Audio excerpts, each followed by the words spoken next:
దేవుని పరిశుద్ధ నామమునకు ఘనత మహిమ ప్రభావములు కలుగునుగాక. హల్లెలూయా. మరొకసారి ఈ అనుదిన బైబిల్ ధ్యానములకు మీ అందరినీ మన రక్షకుడు ప్రభువైన యేసు క్రీస్తుల వారి పరిశుద్ధ నామంలో ప్రేమతో ఆహ్వానిస్తున్నాను. ప్రియులారా, పెంతెకోస్తు పండగ దినాన పరిశుద్ధాత్మ దేవుడు సంఘము పైన దిగిరావడాన్ని చూస్తూ ఉన్నాము. దేవుడు వాగ్దానము చేసిన మాదిరిగా యేసు క్రీస్తు ప్రభుల వారు తాను లోక పాపముల నిమిత్తము కల్వరి శిలువలో మరణించి సమాధి చేయబడి మూడవ దినమున పునరుత్థానుడిగా సజీవుడిగా తిరిగి లేచి ఆయన శిష్యులకు ఇచ్చినటువంటి ఆజ్ఞ, మీరు యెరూషలేము నుండి వెళ్ళక నా వలన వినిన తండ్రి అయిన దేవుని వాగ్దానము కొరకు కనిపెట్టుకొని ఉండండి.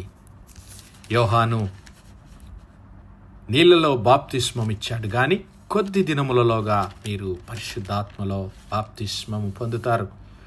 పరిశుద్ధాత్మ దేవుని మీరు పొందుకున్నప్పుడు, ఆయన మీపై దిగి వచ్చినప్పుడు మీరు శక్తి నొందెదరు గనుక మీరు యూదయ సమరయ దేశమందంతటా యెరూషలేములోను భూదిగంతముల మట్టుకు నాకు సాక్షులయ్యుందురు. కాబట్టి మీరు యెరూషలేములో నిలిచి ఉండండి యేసు క్రీస్తు ప్రభుల వారు శిష్యులకు ఆజ్ఞ ఇచ్చాడు. ఆయన ఆజ్ఞ ఇచ్చిన మాదిరిగా శిష్యులు యెరూషలేములో ఆ వాగ్దానం కొరకు కనిపెట్టుకొని ఉంటూ ఉండగా పెంతెకోస్తు పండుగ దినాన మరి క్రీస్తు ప్రభుల వారి చేత వాగ్దానము చేయబడిన పరిశుద్ధాత్మ అభిషేకాన్ని, పరిశుద్ధాత్మ నింపుదలను వారందరూ పొందుకున్నారు. అయితే ప్రియులారా, అపొస్తలుల కార్యములు 2వ అధ్యాయము 4వ వచనంలో అందరూ పరిశుద్ధాత్మతో నిండిన వారై ఆ ఆత్మ వారికి వాక్శక్తి అనుగ్రహించిన కొలది అన్య భాషలతో మాట్లాడసాగిరి. ఇక్కడ అందరూ పరిశుద్ధాత్మతో నిండిన వారుగా ఉంటున్నారు. అయితే అందరూ అనగా ఎవరు అంటే ప్రియులారా, యేసు క్రీస్తు ప్రభుల వారిని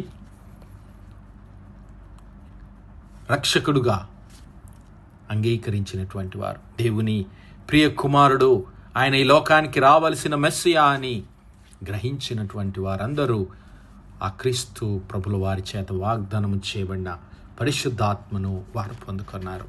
అయితే ఈ పరిశుద్ధాత్మ నింపుదల, ఈ పరిశుద్ధాత్మ బాప్తిస్మము, ఈ పరిశుద్ధాత్మ కృమ్మరింపు అనేటువంటిది దేవుని అనాది కాల సంకల్పమై ఉంటూ ఉన్నది.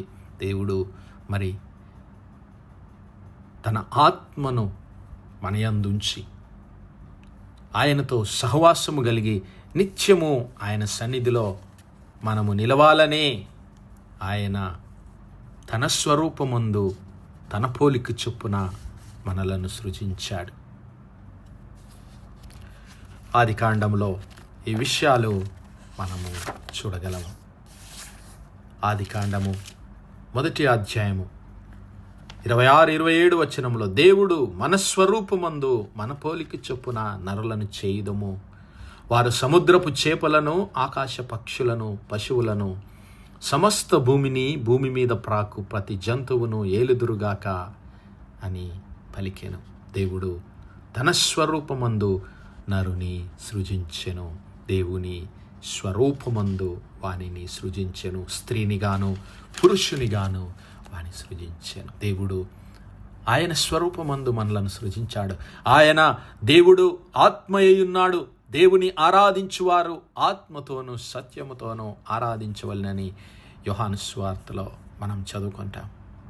అయితే ఆ ఆత్మస్వరూపి అయినటువంటి దేవుడు నేలమట్టిలో నుంచి నేలమంటితో నరుని నిర్మించి, ఆదికాండం 2వ అధ్యాయం 7వ వచనములో, దేవుడైన యెహోవా నేలమంటితో నరుని నిర్మించి వాని నాసికా రంధ్రములలో జీవవాయువును ఊదగా నరుడు జీవాత్మ ఆయను. హల్లెలూయా.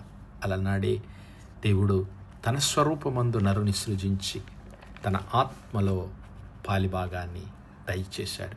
అయితే నరుడు, ఆదాము హవ్వలు, మన పితరులైనటువంటి ఆదాము హవ్వలు మరి దేవుని మాటలకు అవిధేయత చూపి సాతాను చేత మోసగించబడి సాతాను యొక్క పన్నాగాలలో బందీలుగా చిక్కుకొని దేవుని మాటకు అవిధేయత చూపి పాపములో పడిపోయి దేవుని ఆత్మను వారు పోగొట్టుకున్నారు. దేవుని స్వరూపాన్ని వారు పోగొట్టుకున్నారు. అయితే దేవుడు వారిని అక్కడ విడిచిపెట్టలేదు. తిరిగి తన నిత్యత్వంలోనికి నడిపించడానికి పడిపోయిన మనలందరినీ, ఆదాము సంతానమైనటువంటి మనమందరము, ఏ భేదము లేదు, అందరూ పాపము చేసి దేవుడు అనుగ్రహించి మహిమను పొందలేకపోతున్నారు. అందరూ తమ ఇష్టానుసారముగా తమ శరీర క్రియలను అనుసరించి దేవునికి అవిధేయత చూపుతూనే ఉన్నారు. అయినప్పటికీ దేవుడు తన దీర్ఘశాంతము చొప్పున మనలందరినీ తిరిగి తన ఆత్మచేత నింపటానికే ఆయన ఒక గొప్ప ప్రణాళిక కలిగి ఉన్నాడు. మరి నీవు నేను ఆయన పరిశుద్ధాత్మ చేత నింపబడాలి అంటే ముందుగా నీవు నేను పరిశుద్ధులంగా మారాలి, పవిత్రులంగా మారాలి, పాపము తుడిచివేయబడాలి, మన పాపములను కడిగివేయబడాలి. అందుకే దేవుడు తన ప్రియ కుమారుడైనటువంటి యేసు క్రీస్తు ప్రభుల వారిని ఈ లోక రక్షకుడుగా పంపించాడు. ఆయనను చూసి బాప్తిస్మమిచ్చి యోహాను పలికినటువంటి మాటలు, ఇదిగో లోక పాపమును మోసుకొని పోవు దేవుని గొర్రెపిల్ల. హల్లెలూయా. ఆ దేవుని గొర్రెపిల్ల, ఆ క్రీస్తు ప్రభుల వారు కలువరి శిలువలో మరణించి తన పరిశుద్ధ రక్తాన్ని చిందించి ఎంతమంది అయితే ఆయన రక్తాన్ని ఆశ్రయిస్తారో వారందరూ ఆ పరిశుద్ధాత్మని పొందుకోవడానికి అర్హులే అని ఆయన తెలియజేశాడు.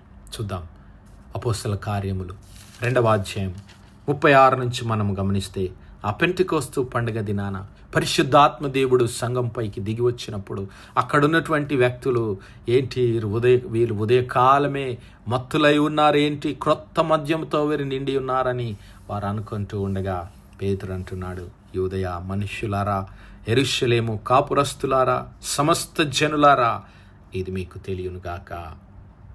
చెవియొక్కి నా మాటలు వినుడి. మీరు ఊహించినట్లు వీరు మత్తులు కాదు, పొద్దు పొడిచి జామైనా కాలేదు. ఇదిగో యోవేలు ప్రవక్త ద్వారా చెప్పబడిన సంగతి ఇదే. అంత్య దినములయందు నేను మనుషులందరి మీద నా ఆత్మను కృమ్మరించెదను. హల్లెలూయా.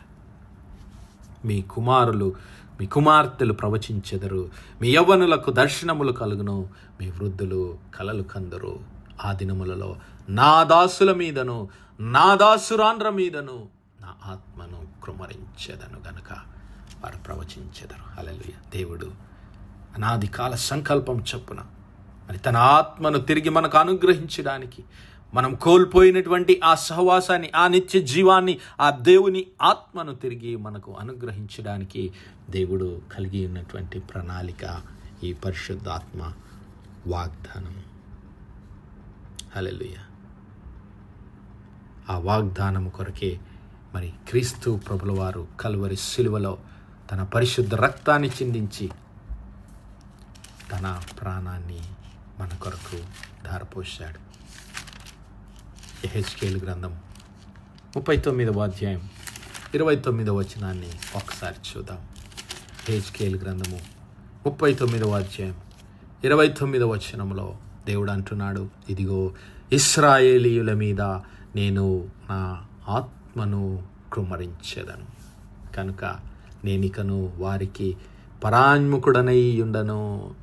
Neither will I hide my face anymore from them, for I have poured out my spirit upon the house of Israel, says the Lord of God. అక్కడ ఇది ఇశ్రాయేలీయులకు మాత్రమే పరిమితమా? యోవేలు ప్రవక్తలు అన్నాడు మనుషులందరి మీద, ఇశ్రాయేలీయుల మీద కూడా. ఇక్కడ ఇశ్రాయేలీయుల మీద తన ఆత్మను కృమ్మరిస్తానన్నాడు. యోవేలు ద్వారా మనుషులందరి మీద నా ఆత్మను కృమ్మరిస్తానన్నాడు. ఆ మాటలే అపోస్తలుడైనటువంటి పేతురు, పరిశుద్ధుడైన పేతురు ఆనాడు ఆ పెంతెకోస్తు పండుగ దినాన వారితో అంటున్నాడు. ఇదిగో అపోస్తల కార్యములు 2వ అధ్యాయం 36వ వచనం నుంచి, మీరు సిలువ వేసిన ఈ యేసునే దేవుడు ప్రభువుగాను క్రీస్తుగాను నియమించెను. ఇది ఇశ్రాయేలు వంశమంతయు రూఢిగా తెలుసుకొనవలెనని చెప్పెను. వారు ఈ మాట విని హృదయంలో నొచ్చుకొని, సహోదరులారా, మేమేం చేతుమని పేతురును కడమ అపోస్తలను అడగగా, పేతురు, మీరు మారు మనస్సు పొంది పాపక్షమాపణ నిమిత్తము ప్రతివాడు యేసు క్రీస్తు నామమున బాప్తిస్మము పొందుడి, అప్పుడు మీరు పరిశుద్ధాత్మ అను వరమును పొందుదురు. ఈ వాగ్దానము మీకును మీ పిల్లలకును దూరస్తులకందరకు, అనగా మన ప్రభువైన దేవుడు తన యొద్దకు పిలిచిన వారందరికీ చెందునని వారితో చెప్పాను. హల్లెలూయా. ఆ దేవుని వాగ్దానము, ఆ దేవుని అనాదికాల సంకల్పం మనందరికీ చెందుతూ ఉంది.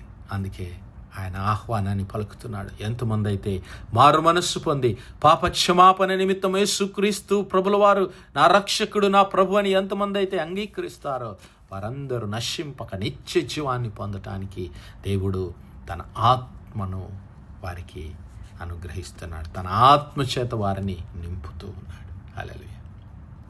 తన ఆత్మచేత వారిని నింపి తన కార్యము జరిగించడానికి, తన చిత్తాన్ని నెరవేర్చడానికి మరి మహిమగల, బలముగల, స్థిరమైన సాధనాలుగా దేవుడు వాడుకుంటున్నాడు. కాబట్టి ఈ వాగ్దానము మనకందరికీ, మన పిల్లలకు, దేవునికి దూరస్తులైన వారందరూ వారు దేవుని వైపు తిరిగి యేసుక్రీస్తు ప్రభుల వారి నామమందు విశ్వాసం ఉంచి ఆయన నామాన్ని ఒప్పుకున్నట్లయితే వారు పాప క్షమాపణ పొందుకొని ఆ వాగ్దానాన్ని పొందుకోవడానికి పాలిభాగస్తులు అవుతారు. ఇది దేవుని అనాదికాల సంకల్పము. ఇది మనందరికీ చెందుతుంది. కాబట్టి అట్టి పరిశుద్ధాత్మ వాగ్దానము కొరకు దేవుని సన్నిధిలో ఆశతో కనిపెడదాం.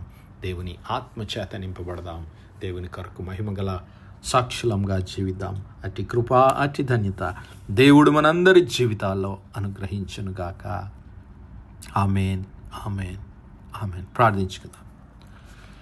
హల్లెలూయా, హల్లెలూయా, హల్లెలూయా, హల్లెలూయా. స్తోత్రము, స్తోత్రము, స్తోత్రము, స్తోత్రము, స్తోత్రములు తండ్రి. అత్యంత కృపాభరితుడవు, అత్యున్నత సింహాసనంపై ఆసీనుడవైన మా ప్రియ పరలోకపు తండ్రి, కలిగిన మా దేవ, సైన్యములకు అధిపతి వాగు మా యెహోవా తండ్రి, కృపా కనికరములు గల మా ప్రభువా, సూర్యోదయం మొదలుకొని ఇంత మట్టుకు మా తండ్రి మీ చల్లని రెక్కల నీడను భద్రపరిచి అయా మరొకసారి మీ ప్రియ కుమారుడు మా ప్రభు అయిన యేసు క్రీస్తుల వారి పరిశుద్ధ నామములో దేవా మీ కృపా సింహాసనం యొద్ద ప్రార్థించడానికి సజీవ లెక్కలో మమ్మల్ని లెక్కించిన దేవా మీకే స్తుతులు, స్తోత్రాలు తండ్రి. దినమెల్లా మీ యొక్క పరిశుద్ధాత్మ సహాయము, నడిపింపు, ఆదరణ, కాపుదల మాకు అనుగ్రహించిన దేవా మీకే స్తుతులు, స్తోత్రాలు. అవునయ్యా, మీ యొక్క పరిశుద్ధాత్మ బాప్తిస్మం, మీ యొక్క పరిశుద్ధాత్మ నింపుదల, మీ యొక్క పరిశుద్ధాత్మ శక్తిని మేమందరము పొందుకొని ప్రభా మీ వాగ్దానములో మేము పాలిభాగస్థులమై క్రీస్తు ప్రభుల వారి సువార్తను భూదిగంతముల మట్టుకు చాటించడానికి బలమైన సాధనాలుగా, మహిమగల సాక్షులుగా మమ్మల్ని నిలబెట్టమని వేడుకుంటున్నాం. కృపగల రక్షక, ఈ వర్తమానాలు వినిచిన మా ప్రియ బిడ్డల కుటుంబాలన్నింటినీ దీవించండి, ఆశీర్వదించండి. మీ యొక్క పరిశుద్ధాత్మ చేత బిడ్డలను, కుటుంబాలను నింపమని వేడుకుంటున్నాం.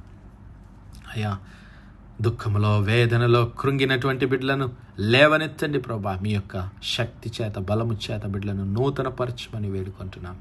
కనికరము గల మా ప్రభువా, అనారోగ్యంగా ఉన్నటువంటి బిడ్డలను దర్శించండి అయ్యా. ఆసుపత్రి పడకల మీద ఉన్నటువంటి బిడ్డలను యేసయ్యా మీ గాయపడిన హస్తము చేత ముట్టి సంపూర్ణ స్వస్థత, ఆరోగ్యం, బలమును దయచేయమని వేడుకుంటున్నాం.